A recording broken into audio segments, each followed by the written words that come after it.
இந்தியாவில் ராமராஜ்யம் நடந்தாலும் கூட தோழர்களை நீங்கள் நினைத்து பாருங்கள், ராமனை எதிர்க்கிற துணிவு இந்தியாவிலே எந்த முதலமைச்சருக்கு உண்டு? யாருக்கும் வந்தது கிடையாது.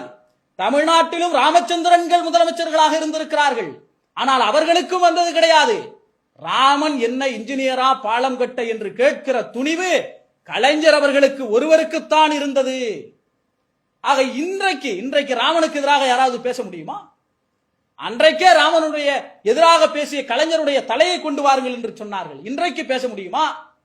இருந்தாலும் கூட இந்தியாவிலே ராமனை எதிர்ப்பதென்றால் ராம எதிர்ப்போடு நின்று கொள்ளவில்லை. தமிழ் தேச ராவணன் குடியில் பேர் கூட வச்சுக்கலாம். அவர்களால் ராவணைத்தான் பேச முடியும், ராம எதிர்ப்பை பேச முடியாது. ஆக இரண்டையும் செய்கிற ஒரு இயக்கம், இரண்டையும் செய்கிற ஒரு கட்சி அரசியல் தளத்திலே இயங்குகிறது என்று சொன்னால் அப்பொழுது எத்தனை எதிர்ப்புகள் வரும்? அந்த எதிராளிகள் தான் பலரை தூண்டிவிட்டுக் கொண்டிருக்கிறார்கள்.